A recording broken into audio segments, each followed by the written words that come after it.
안녕하세요. 동국대학교 윤성희 총장입니다. 동국가족 여러분, 먼저 정가원 토요반야법회 개강을 진심으로 축하합니다. 코로나19로 인해서 오색빛깔 단풍으로 아름답게 물든 이곳 정가원에서 여러분을 직접 만나지 못해 정말 아쉽습니다. 머지않아 여러분과 함께 할 것입니다. 대한불교조계종 종립대학 동국대학교는 올해 근학 115주년을 맞아 근학위원회 출범을 계기로 제2근학불사를 시작했습니다. 근학위원회 최고위원장 해봉 자성컨스님의 동국발전이 곧 불교중흥이고 불교중흥이 곧 동국발전이다 라고 하는 뜻을 받들어서 새로운 100년을 준비하고 있습니다. 서울 캠퍼스 근학위원회 산하에 신행포교, 인재양성, 지속성장, 기금재정, 글로벌 등 5개 분과 중 가장 중요한 것이 이러한 신행포교입니다. 그리고 정가원 토요반야법회가 신행포교의 중심이고 첫 출발이 될 것으로 기대하고 있습니다. 정가원 토요반야법회는 부처님의 지혜와 자비의 말씀을 배우고 실천하는 유익한 시간이 될 것입니다. 바쁘시더라도 틈틈이 시간을 내어 반야법회에 꼭 참석해 주시기 바랍니다. 우리 동국가족 여러분들도 모두가 한마음 한뜻으로 학교 발전에 적극 동참해 주시기를 당부드립니다. 아울러 모든 분들께 부처님의 가피가 항상 함께 하시기를 축원합니다. 감사합니다.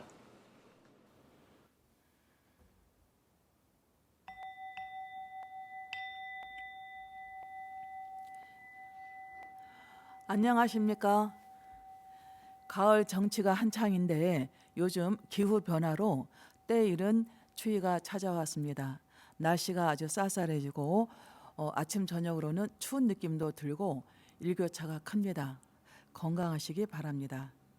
이번부터 다음 주까지는 내가 아는 사찰, 내가 모르는 이야기라는 주제로 삼보사찰에 깃든 감동적인 일화를 말씀드리겠습니다. 불교 TV에서 작년에 삼보정찰이라는 프로를 방영했는데요. 삼보사찰의 그 영상, 설명, 구성 아주 잘 제작되었습니다. 상월선언 만행결사에서 얼마 전에 삼보사찰 108 천리순례 행사를 엽법하게 잘 맞춰서 사회적으로 큰 감동을 주었는데요. 그 행사와 관련해서 동국대학교 교직원 법회에서 10월분 교직원 법회 내용으로 삼보정찰이라는 불교 TV에 그 내용을 온라인으로 올렸습니다. 여러분 다 시청하셨겠죠? 일반 불자 여러분은 인터넷이나 동국대학교 정가원 채널로 들어오셔서 시청하시면 됩니다. 지금 삼보사찰에 깃든 감동적인 일화를 말씀드리는 것은 말하자면 교과서가 있으면 참고서가 있어서 더 그 내용을 잘할 수 있게 하지 않습니까? 불교 TV에서의 삼보정찰 이 내용은 교과서라고 하면 오늘 이번부터 말씀드리는 삼보사찰에 깃든 감동적인 일화 이것은 참고서와 같아서 말하자면 심화학습과 같습니다. 아는 만큼 보인다라는 말이 있습니다. 물론 여러분은 통도사, 해인사, 송강사 참배하셨을 겁니다. 근데 이 교직원 법회에서 올려놓은 이 삼보정찰 내용과 이 주말법회 내용을 잘 시청하시고 다음에 삼보사찰에 가면 그 의미를 그 사찰에 깃든 그 의미를 더 깊게 더 의미 있게 잘 참배하면서 발심 수행이 잘 될 것입니다. 우리나라는 전 국토의 60%가 산입니다. 서울에서 저 남쪽에 영남이나 호남 쪽에 저 남쪽까지 차를 타고 가다 보면 양쪽으로 산이 쭉 이어집니다. 봄, 여름, 가을, 겨울 그 정치가 멋있어서 삼천리 금수강산이라는 그 말이 실감이 납니다. 근데 이런 말이 있습니다. 산에는 절이 있어서 그 산이 더욱 신령스럽고 절에는 수행자 스님, 도인 스님이 계셔서 그 절이 더욱 빛난다라는 말이 있습니다. 만약에 아무리 풍광 좋은 산이라 하더라도 그 산에 정신이 깃들어 있지 않다면 수행 도량 그 절, 또 수행자 스님들이 그 산에 살고 있지 않다면 삭막할 것 같습니다. 잠깐 볼 때는 괜찮지만 금방 물리게 될 것이고 어떤 그 위안이나 힐링이 되게 어렵지 않을까 이런 생각이 듭니다. 명산대찰이라는 말이 있습니다. 풍광 좋은 명산에는 절이 있게 되죠. 그래서 아이고 어쩌면 그렇게 절은 명당 자리에다 이렇게 절을 지었어요. 참 좋습니다. 이런 말을 저희가 곧잘 듣게 됩니다. 이 산에 절을 지을 때는 옛부터 두 가지 면을 고려해서 지었습니다. 하나는 명당 자리, 또 하나는 산천 비보사상에 입각해서입니다. 첫째 명당 자리. 그 산에 그 산에서 가장 좋은 곳 명당 자리에 부처님을 공경하게 모시고 수행하고자 하는 그 뜻에서 명당 자리 찾아서 또 짓게 되고요. 두 번째는 산천 비보사상. 이것은 그 산에 뭔가 안 좋은 점들을 보완하려고 하는 뜻에서 그럽니다. 통일신라 시대 때 도성국사는 풍수지리설의 대가라고 알려져 있는데요. 어느 그 산에 그 산세가 악산이라는 말도 있어요. 근데 산에 어떤 그 산세가 기운이 너무 막 세다거나 뭐 좀 안 좋아서 그 산의 생명이나 산 아래 사람들에게 어떤 해를 끼치는 뭐 사고가 잘 난다거나 막 병이 막 잘 난다거나 이렇게 될 수가 있는 경우에는 마치 우리가 몸에 병이 났을 때 침을 넣고 뭐 뜸을 뜨듯이 그 산에 그런 안 좋은 그 부분을 찾아서 거기에 부처님을 모시고 성인을 모시는 겁니다. 그래서 부처님, 불보살님의 그 자비로운 그 위신력으로 그 안 좋은 기운을 바꿔서 전화위복으로 좋은 명당 자리로 바꾸게 하는 그런 차원에서 짓다 보니 결론적으로 우리 산의 좋은 자리에는 명당 자리에는 그 절이 있게 되는 것이었습니다. 자, 여기에 삼보 사찰인데요. 삼보는 세 가지 보배, 불교에서 가장 중요하게 생각하는 세 가지 보물이죠. 불법승입니다. 부처님. 불보는 우리가 부처님께서 깨달음을 성취하셔서 우리에게 알려주셨죠. 부처님을 통해서 우리가 그 고귀한 높은 진리를 알게 되었기 때문에 부처님은 보물이 되는 겁니다. 귀중한. 그래서 불보라고 합니다. 법보는 경전입니다. 부처님께서 깨달으신 그 진리의 보물이 경전을 통해서 전해집니다. 그래서 그 경전, 그 가르침을 법보라고 합니다. 승보는 출가 수행자, 그 승단을 말합니다. 승단.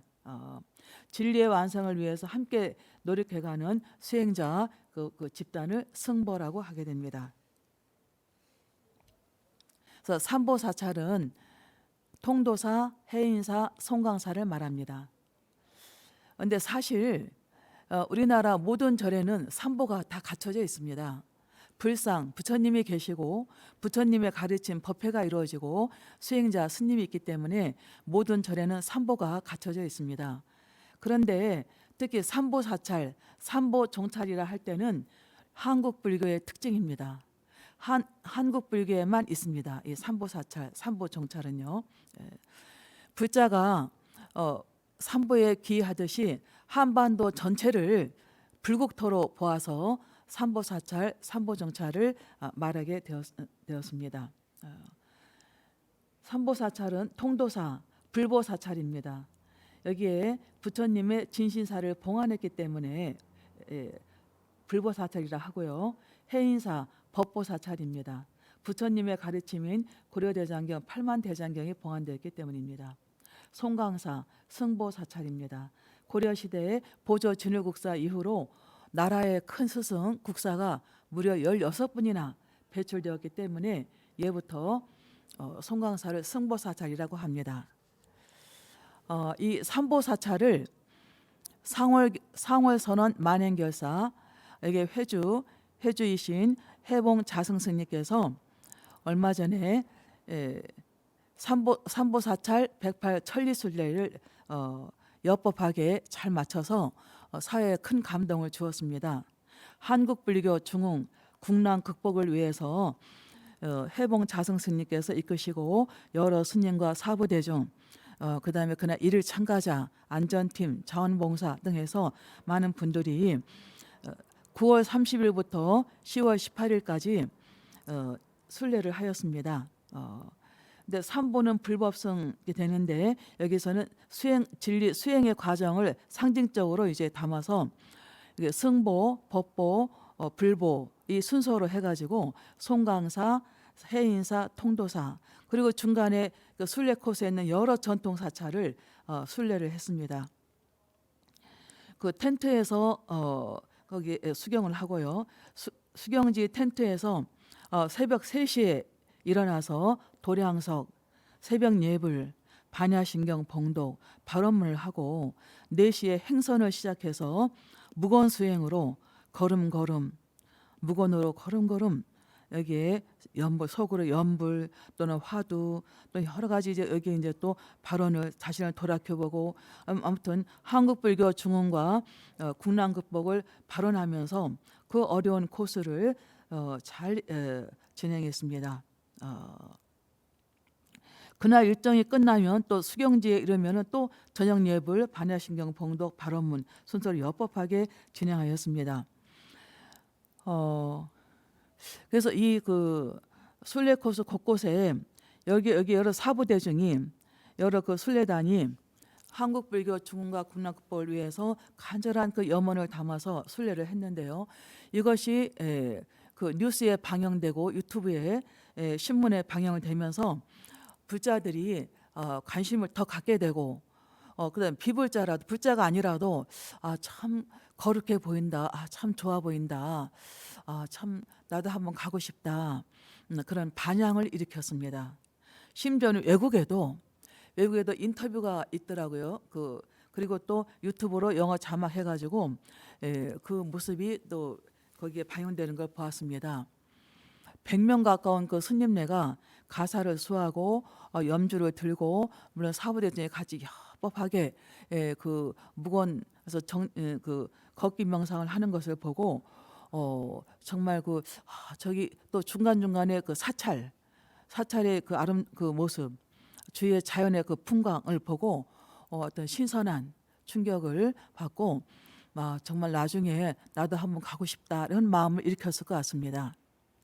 세계적인 종교 순례지가 스페인의 산티아고 순례길이 있고 일본의 시코쿠 순례길이 있는데요. 나중에 이 삼보사찰 순례 코스는 그보다 더 뛰어난, 더 품격 있는 그런 순례 코스가 될 것 같아요. 그냥 자연 환경만이 아니고 거기에 이제 여러 그 삼보사찰과 중간에 전통 사찰과 그 중간에 또 절의 그 템플스테이도 참여할 수가 있고요. 그러면서 절의 사찰 음식도 접할 수가 있고 정말 좋은 그 순례 코스가 될 것으로 제가 기대를 합니다. 자 그러면 삼보사찰 중에 먼저 불보사찰 통도사에 대해서 말씀드리겠습니다. 통도사 전경이 있습니다. 통도사는 그 뒤에 그 산 모습이 인도에 석가모니 부처님께서 인도 영축산에서 설법하시던 그 영축산하고 모습이 비슷하고 그것과 통한다, 그 영축산과 통한다 해가지고 통도사는 이걸 영축산 통도사라고 이제 제가 말합니다. 이 통도사 이제 일단 통도라고 하는 것은 그 당시에 스님이 되고자 하는 사람은 전부 이 통도사의 금강계단에 와서 수계를 해야만 정식 스님이 되었다는 것이죠. 통가, 득도할 수 있었다는 겁니다. 그래서 통도사라고 하고 또 우리 불교의 그 진리를 전부 회통해서 제도한다. 그래서 또 통도사라고 하는 그런 그 뜻이 있다고 합니다.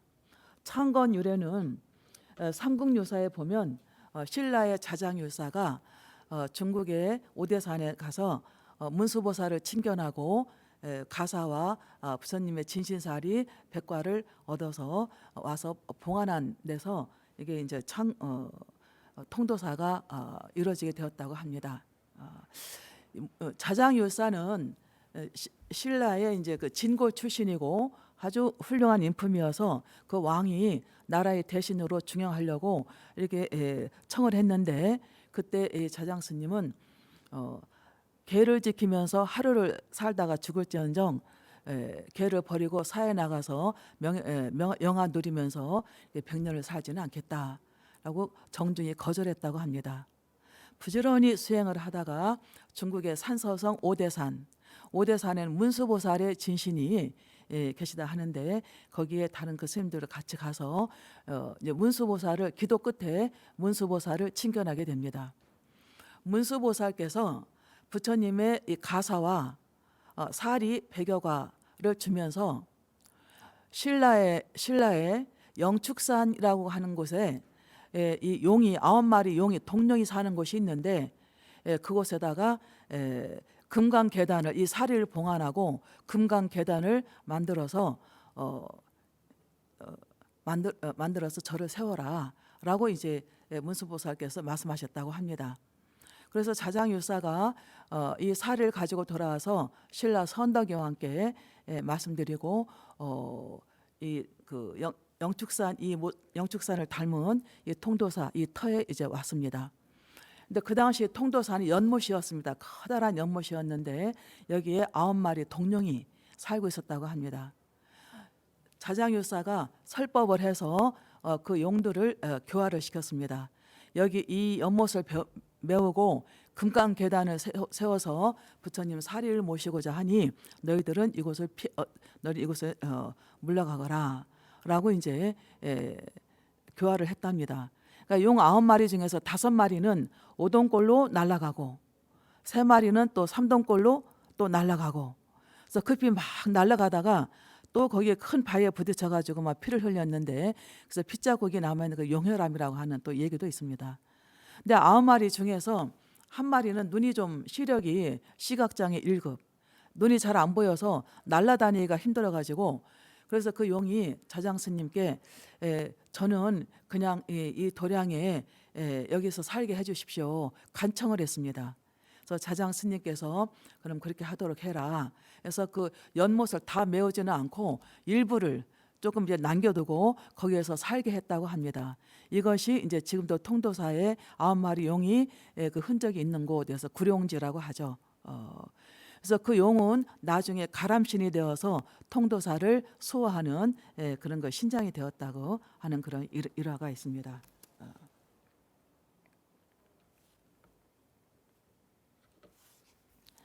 자장율사 진형이죠. 자, 그다음에 통도사 금강계단과 대웅전입니다.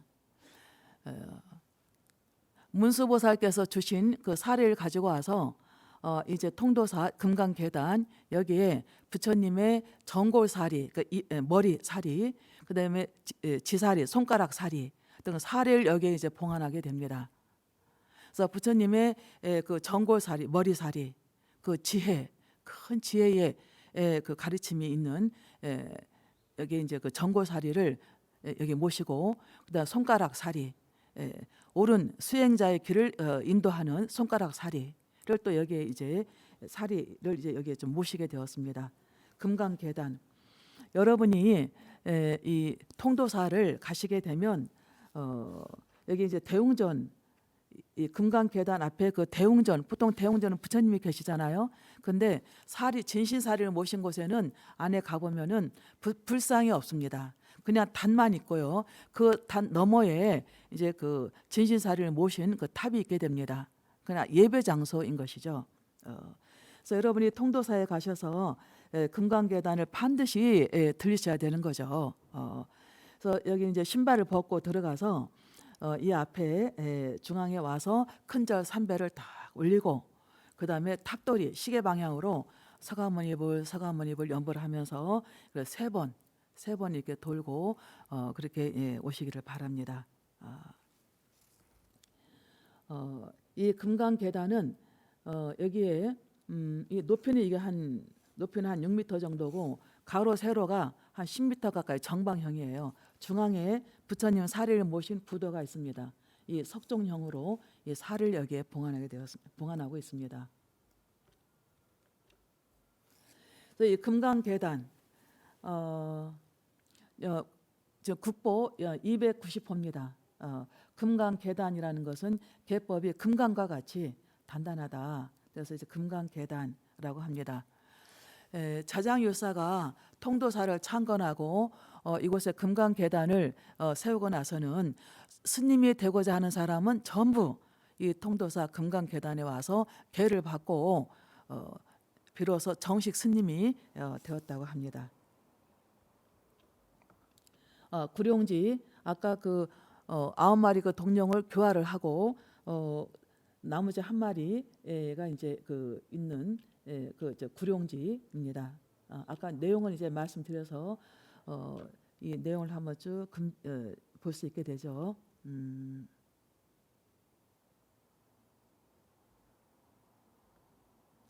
이게 구룡지의 흔적입니다. 여기에 어떻게 용 9마리가 살았나 어떻게 구룡지인가 하는데 좀 메워서 그래요. 전부 다 그 옆모습 메꾸고 일부만 남긴 겁니다. 그 눈이 좀 안 좋은 용 한 마리를 위해서. 그리고 이제 여기에 나중에 그 용이 가람신이 되었다고 하죠. 그리고 여기에 놓인 이 다리는 용을 항복시켰다 해서 항용교라고 하게 됩니다.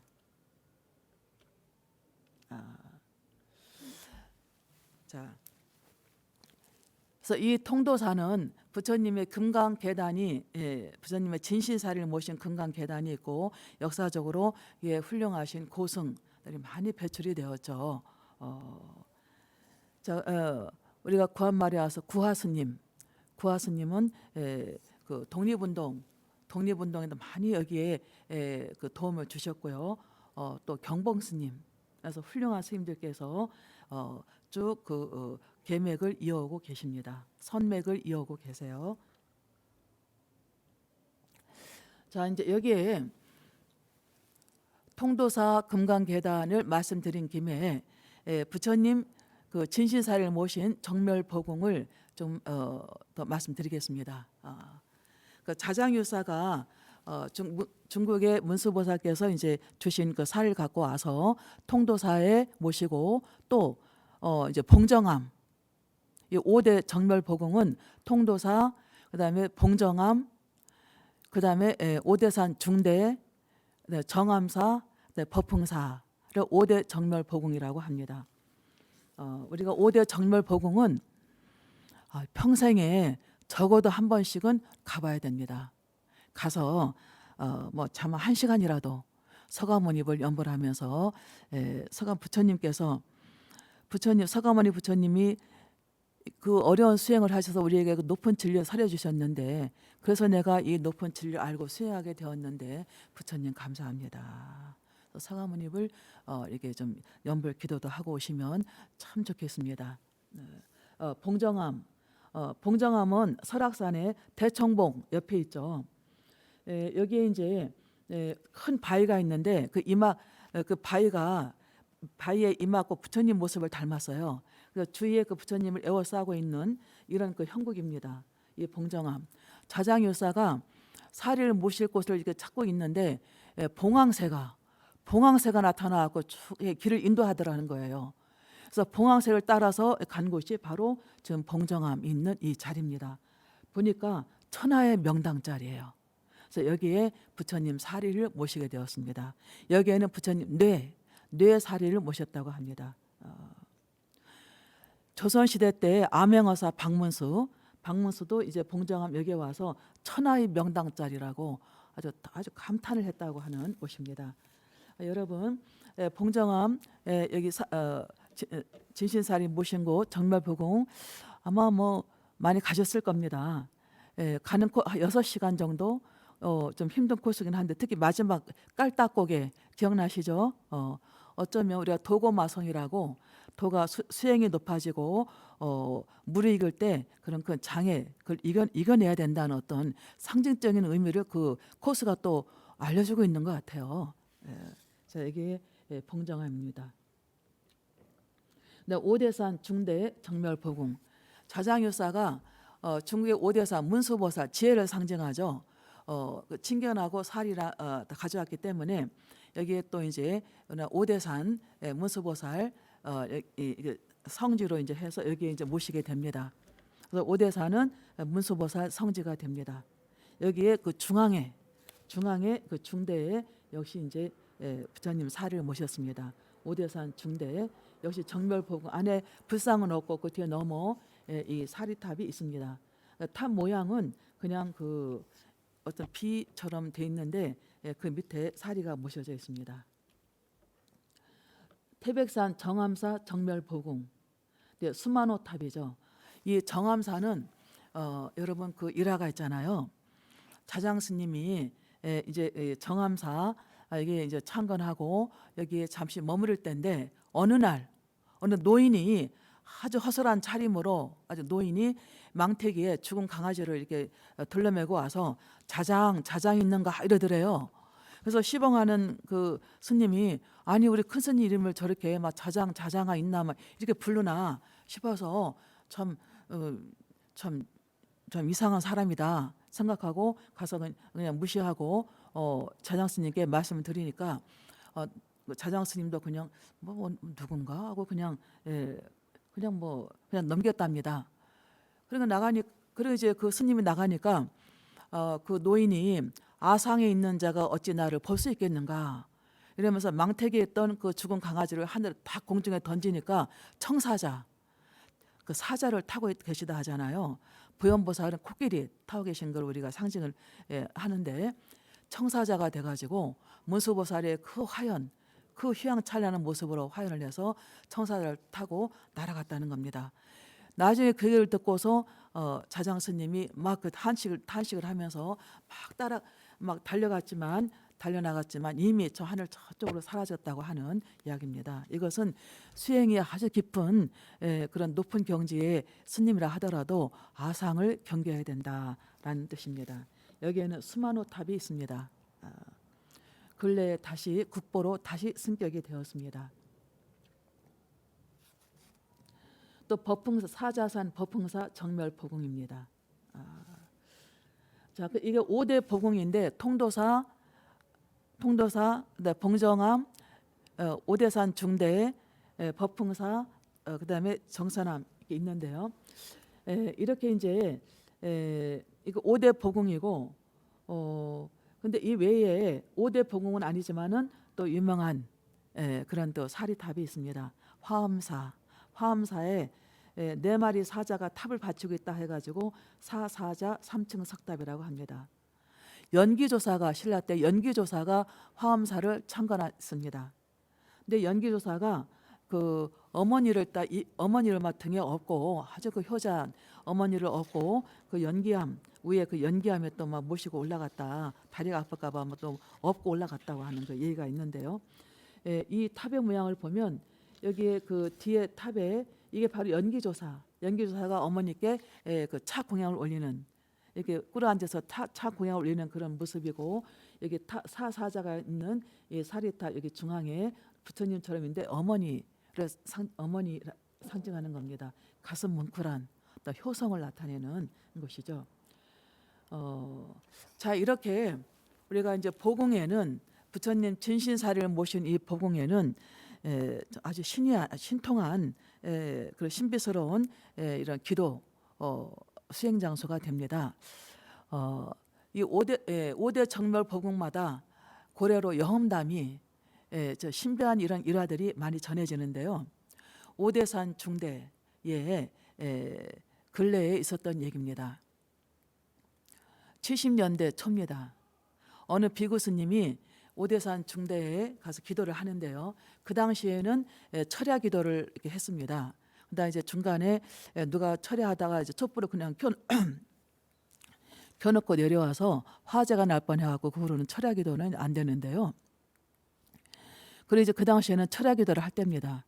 근데 그 스님이 열심히 서가모니를 연불하면서 막 절하면서 기도를 하는데 저녁 무렵에 어느 거사님이 어디서 본 듯한 그런 인상에, 누군지는 잘 모르겠는데 그런 인상에 거사님이 올라와 가지고 저녁 무렵에 이런 등산복 같은 차림을 입고 차림으로 올라와서 그렇게 밤새도록 그렇게 아주 정성으로 서가모니를 연불하면서 절을 하고 그러더래요. 근데 그 당시에는 거사님이 그렇게 정말 정성스럽게 기도하고는 경우가 그렇게 많지가 않았었어요. 주로 보살님들이 많이 하죠. 그 가족을 위해서. 그래서 참 열심히 기도한다라고 이제 생각을 하고 철야를 하고 내려와서 아침 공양 때 그 거사님이 안 보여서 그 원주 스님한테 거사님이 피곤해서 잠이 드는 것 같은데 아침 공양을 해야 될 것 같으니까 깨워야 되지 않겠습니까? 그러니까 원주 스님께서 그분은 좀 전에 내려가셨습니다. 아니 벌써요? 그러니까 예, 그분은 삼성의 이병철 회장입니다. 그러더래요. 가끔 어떤 중요한 결정을 해야 될 때 대기업의 그 오너는 물론 그동안 여러 그 정보 어떤 계획을 충분히 거기에 세워서 어떤 사업을 계획을 하지만 그래도 그런 어떤 중요한 결정을 해야 될 때는 이 이병철 회장은 부자였기 때문에 오대산 중대에 와서 이렇게 철야를 하면서 간절히 밤새도록 기도하다 보면 섬광처럼 딱 스치는 부처님이 알려주시는 것처럼 아 이것은 해라, 아 이것은 위험하니 하지 마라, 이제 그런 생각이 딱 드는 거죠. 그렇게 하셨다는 거예요. 자 우리도 뭐 그 정도까지는 아니더라도 아무튼 이 정멸보궁에 가서 내 평생에 한 번은 가서 서가모니 부처님의 은혜를 생각하면서 그런 기도를 하는 시간을 가졌으면 합니다. 다음에 법보종찰 해인사입니다. 해인사는 해인이라는 이름은 해인산매, 이 해인산매 그러니까는 화엄경의 해인산매, 그러니까는 물이 맑으면 그 안에 삼라만상이 다 비치는 온갖 진리가 그 안에 환히 비치는 대원경지의 이 그 해인산매, 이런 여기에 따와서 해인사라고 합니다. 위상대사 10대 화엄종찰 중에 이제 한 곳입니다. 이 법보종찰 그 해인사. 그래서 여기에서 이제 이 본전은 대적광전, 비로자나 부처님을 모신 대적광전이 되고요. 그 뒤에 바로 팔만대장경을 모신 장경판전이 바로 있게 됩니다.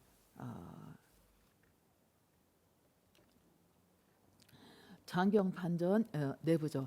팔만대장경을 모신 이게 장경판전인데요. 판전. 그 경판이 8만여 판이 여기에 모셔져 있어요. 근데 이게 한 750년 정도 됐습니다. 모신 지가 750년 정도 됐는데 이 장경판전의 이 건축 기법이 대단히 고도의 건축공학적인 이런 방법으로 세워졌습니다. 자연적으로 자동적으로 온도와 습도가 조절되도록 그렇게 하였습니다. 그래서 지금 보시다시피 이 수많은 경판이 모셔져 있는데요. 이 그 창문에 이 그 살창, 그 창문 살이 있죠. 살창이 위아래로 앞뒤로 전부 이렇게 있는데 크기가 다르게 그렇게 해서 외부에서 공기가 들어와 가지고 자연스럽게 골고루 내부를 골고루 팔자 통풍처럼 해서 자연적으로 다 돌고 이렇게 빠져나가게 그렇게 된다는 것이죠. 그리고 이제 이 장경 판전을 지을 때 이 바닥은 땅을 깊이 파가지고 숯, 찰흙, 모래, 소금, 횟가루 이렇게 해가지고 자연적으로 또 습도가 조절되도록, 그러니까 이 창문은 온도가 조절되도록 이게 통풍이 잘 되게 자연적으로, 그다음 바닥은 또 습도가 자연적으로 조절되도록 이제 그렇게 아주 건축 아주 뛰어난 기법으로 세워진 곳입니다.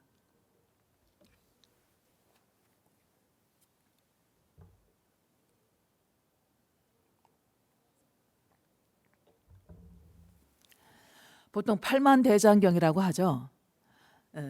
근데 이제 고려대장경이라고도 합니다. 근데 이제 고려 시대 때 대장경이 두 번 만들어졌습니다. 근데 이거를 이제 첫 번째 만들어진 것을 초조 대장경, 두 번째 만들어진 것을 다시 만들어졌다 해서 제조 대장경이라고 합니다.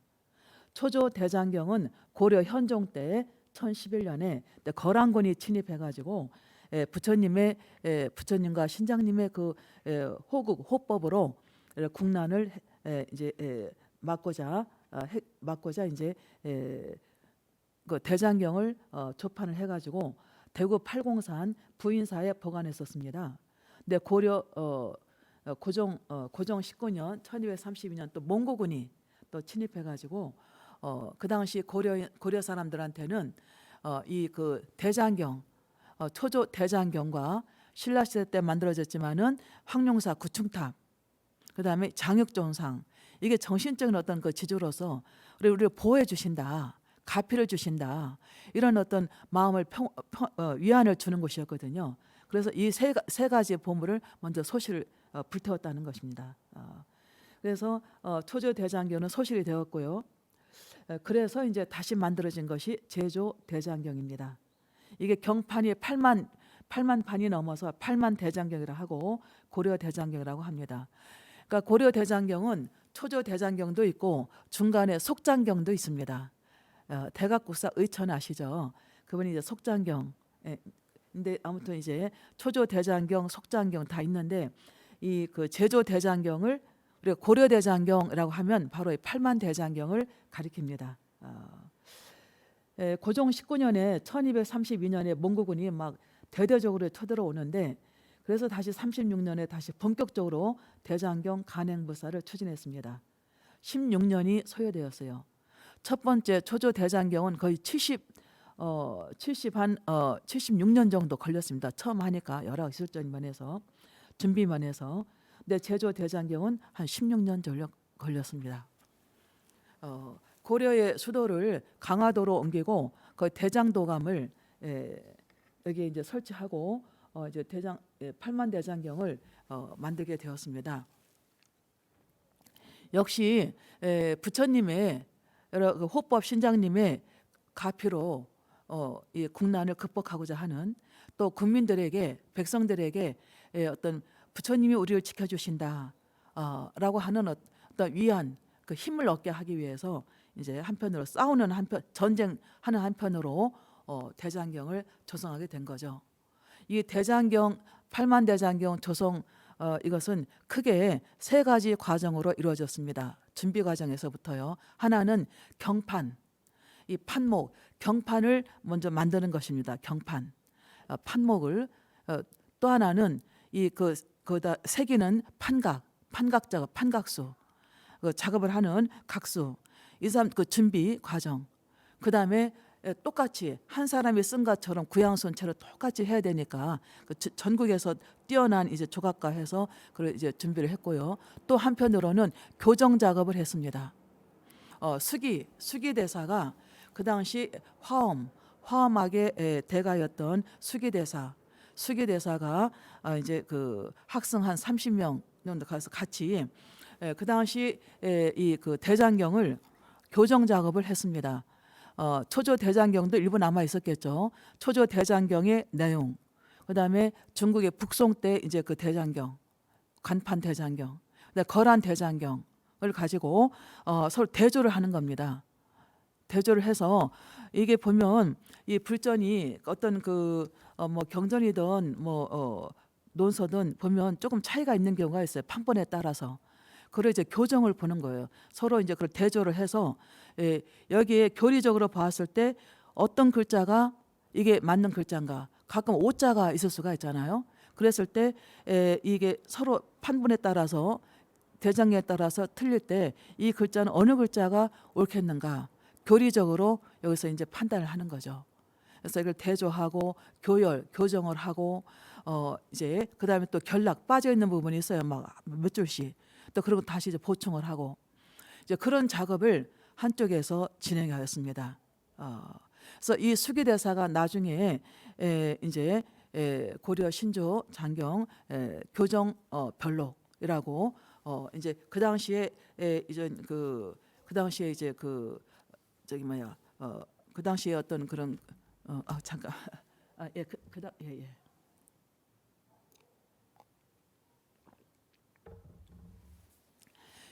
수기 대사가 교정 작업을 이제 하는데요. 그 당시에 이제 불전 목록 중에서도 개원 석교록이랄지 개원 석교록 아주 그 일급 가는 그런 불전 목록 몇 가지를 놓고 이제 또 이제 그런 세 가지 대장경 해서 그걸 교정을 보고 이제 오자 탈자 잡고 그다음에 이제 그걸 하고 나서 교정 별록을 이분이 만들어서 이 고려 8만 대장경이 정본이다. 여러 나라의 대장경을 다 이렇게 그래서 대조하고 교정을 본 결과 8만 대장경에 있는 이 내용이 정본이다.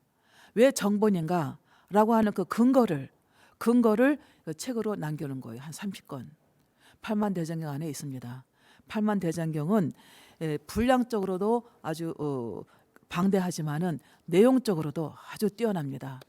그러니까는 그야말로 뛰어난 우리 민족의 문화유산이고 자료사적인 면에서도 대단히 뛰어난 대장경이 됩니다. 아까 경판을 그 조성하는 그 작업도 이거 한 3년 이상 걸린 거예요. 우선 그 판목은 자작나무나 또는 단단한 뭐 3번 나무, 돌배나무 이런 나무들을 이제 저쪽 거제도, 뭐 완도 이런 데서 이제 그를 나무를 이제 베어다가 이게 3년간 그러니까 진주 분사가 있고 강화도에 이제 그 대장동안 본사가 있고요. 그래서 이 그 판목 원목을 바다 소금물에다가 3년간을 담궈 넣었어요. 그거는 이게 벌레가 먹지 않고 썩지 않고 부패되지 않도록 무려 3년간 바다 소금물에 담궈놨습니다. 소금물에 담궈놨다가 3년 후에 그 원목을 꺼내서 이거를 판을 만들어요. 판을 만들어 가지고 경판처럼 판을 만들어서 이거를 다시 소금물에 또 찝니다. 소금물에 다시 이거를 쪄 가지고 그늘에 서서히 말려요. 말려 가지고 완전히 잘 마른 거를 또 대패질을 또 해 가지고 경판을 만든 겁니다. 아마 여러분 그 대장경 그 8만 대장경 그 조판 그 경판을 반야신경이라지 조판된 걸 여러분이 사진으로라도 보셨을 거예요. 그 경판에다 어떻게 글을 새기느냐 하면 그 채가 구양순채입니다. 아까 그 각수 있죠, 판각수 모여서 한 사람이 쓴 것처럼 이제 그 연습을 하게 되는데 이 대장경이 그 경판이 보면 가로가 이제 한 70cm 정도, 가로 70cm, 세로가 24cm 내외 그 정도 되고 두께가 한 2.6에서 4cm 정도. 무게는 뭐 한 3, 4kg 정도를 합니다. 여기에 있는 그 불전이 1496종이고요. 경판은 8만 1350판이에요. 그래서 8만 대장경 그럽니다. 이거를 8만 대장경을 다 쌓으면 높이가 백두산보다 높답니다. 전부 다 쌓으면 높이가 한 3200m, 백두산이 2744m인데요. 일단 높고 길이로 쭉 이어놓으면 한 60km가 된다는 것이죠. 강화도 대장동암에서 한 것을 이제 강화도 선원사에 봉안되어 있던 고려 대장경을 조선조 태조 이성계 태조대왕 7년에 해인사로 옮겨옵니다. 왜냐하면 외적들이 이거 자꾸만 가져가려 하고 하니까 그래서 해인사로 옮겨갑니다. 이때 병사 2,000명 정도를 징발해서 스님들과 함께 이제 그 강화도 선원사에 있던 이 8만 대장경을 해인사로 옮깁니다. 처음에는 지천사에 있다가 이제 해인사 장경각에 보관을 하게 돼요. 그래서 세조 때 이제 장경각을 만들기 시작해하고 성종 때 이걸 이제 완성을 하였습니다. 장경각 판전 아주 고도의 건축 기술이죠. 아까 말씀드렸듯이 바닥은 땅을 깊이 파가지고 숯, 찰흙, 모래, 소금, 횟가루, 습도 조절을 자동적으로 하게 했고요. 그 다음에 내부가 이제 여기 이제 건조, 통풍이 돼야 되는 건 전부 다木판이기 때문에 그래서 이거를 이제 앞면, 옆면, 뭐 여기 사방에 위아래 이게 이제 그 살창 만드는데 크기를 달려 해가지고 공기가 실내로 들어오면 자연적으로 골고루 다 여기에 돌아요. 팔자 통풍처럼 돈 다음에 이제 나가서 공기 유통이 자동적으로 되도록 그렇게 하였습니다.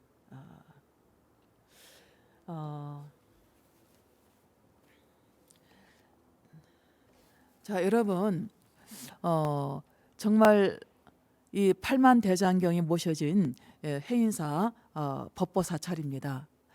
이 그 당시에 이 고려 시대 때 8만 대장경을 조성을 할 때 어마어마한 불사고 엄청난 공력이 들어간 경판 하나만 만드는데도 아까 말씀드렸듯이 원목을 바닷물에 3년간 소금에 그래서 다시 이거를 또 꺼내서 뭐 판을 짜가지고 소금물에 또 삶아서 쪄서 그늘에 말려서 대패질을 해가지고 그다음에 또 여기에 또 교정을 받다고 했죠. 그 수기스님 교정본 아주 교정을 본 정본에 그런 그 불전을 그거를 이제 거기에 또 그 이제 내용을 이제 또 사경을 한 거를 이제 그 각수가 이 경판 크기에 맞게 사경한 거를 거기다 딱 대고서 각수가 그걸 새기는 겁니다. 이게요. 가로가 한 70cm, 세로가 한 24cm인데 이게 지금 이 경판 하나마다 세로 줄이 23개예요. 23행. 한 줄마다 14자씩 있습니다. 그래서 23행 14자씩 앞뒤로 해서 한 면에 322자 합치면은 644자가 새겨져 있는데 이거를 새길 때 글자 하나하나마다 이게 크기가 가로 세로 1.5cm 정도랍니다. 가로 세로. 이 경판 하나에 23줄이 있고 한 줄마다 14자가 있기 때문에 글자 하나마다 차지하는 그 크기가 가로 세로 1.5cm입니다. 작잖아요. 그래서 그거를 새기는데 그거를 이제 사경지에 쓴 거를 갖다 딱 대고서 여기 이제 도돌 새김으로 다 하는 것이죠. 한자 새기고 절 3번 하고 구양순 채로 한 사람이 새긴 것처럼. 그래서 나중에 추사 김정희가 그걸 보고서 아주 감탄을 했다는 거죠. 어쩜 한 사람이 새긴 것처럼 어떻게 이렇게 새길 수가 있는가. 이거는 분명히 신선이 한 것이지 사람이 했다고는 도저히 믿기 어려울 정도로 훌륭하다라고 추사 김정희 그분이 이제 말씀하셨다고 이제 합니다. 그러한 그 공력이 들어갔고 경판 준비와 그다음에 그 교정을 그 정본으로까지 훌륭하게 교정 작업을 하고 여기엔 막다한 경비도 들었을 겁니다. 그래서 제가 언젠가 그 어느 그 기독교의 어느 분이 막 뭐 비판하는 내용을 제가 들었습니다. 근데 그분 얘기가 고려 시대 때 고려 그 당시에 몽고군이 원나라 징기스칸 그 몽고군이 쳐들어왔을 때 전 국토가 전란에 휩싸이고 백성이 죽어나가는데 그런 그 비용과 시간이 있으면 그런 무기 칼 하나 창 하나 더 만들어서 나가서 싸울 생각을 해야지 무슨 앉아서 그런 대장경 만든다고 그러냐. 그러니까 고려가 그냥 망했지 나중에 이런 말을 하는 걸 제가 듣고서 아연실색을 했습니다. 저분은 하나밖에 모르는구나. 둘, 세 개는 모르는구나. 한쪽만 보는구나. 참 저 한탄스러운 생각이 들었습니다. 우리가 호랑이 굴에 들어가도 정신만 바짝 차리면 살 수 있다는 말도 있고 정신일도 하사불성. 그리고 이 글을 새길 때 거기에 온갖 그야말로 부처님과 여러 신장님이 여기에 우리나라를 지켜달라고 하는 그런 간절한 발언으로 이루어진 겁니다. 일반 전장에 나아간 그 병사와 백성들은 위로를 받는 거예요. 평안. 지금 저렇게 대장경을 만들고 있으니 부처님께서 우리 가족을 보호해주신다라고 하는 강한 믿음이 전쟁을 계속 수행할 수 있게 하였습니다. 사실 징기스칸이 이끄는 그 원군이 몽고군이 세계에서 가장 넓은 제국을 이뤘었죠. 처음에 이 고려국을 진입할 때는 그래서 몇 달이면 끝날 줄 알았다는 거죠. 그냥 조그만한 중국 그때 한반도 저거는 뭐 아주 우습게 생각하고 쳐들어왔는데 무려 40년을 버텼어요. 40년을 버티면서 그러한 호국 정신, 나라를 지키고자 하는 그 정신. 그런 힘이 어디서 나왔겠습니까? 아무튼 이 그 팔만 대장경은 이렇게 공력이 들어가고 훌륭한 그 훌륭한 민족문화유산이고 자료사적으로도 대단히 뛰어난 이런 그 대장경이 우리 모셔져 있는 해인사입니다. 여러분 또 해인사 가셨을 때 이제 그 부처님 법당도 참배하고 그 뒤에 판전에 저 얼마 전에 해인사 가니까 가을이라서 계산대제 무렵이라 그런데 사람들이 굉장히 많이 왔어요. 그런데 거의 대부분 이 그 장경각 쪽으로 많이 들리더라고요. 신비해하는 거예요. 이제 그 사진으로 설명된 걸 보고 와 저렇게 훌륭하게 만들었구나 자부심을 갖게 되는 거였죠. 자 여러분 우리가 지금 이제 법공양 법보시도 하고 여러 경전을 불전을 보게 되는데 이러한 그 부처님 말씀이 보존되어 있었던 것은 이러한 불보 법보가 있어서 우리가 알게 된 것입니다. 자 그럼 여러분 오늘은 이만하겠습니다. 성불하십시오.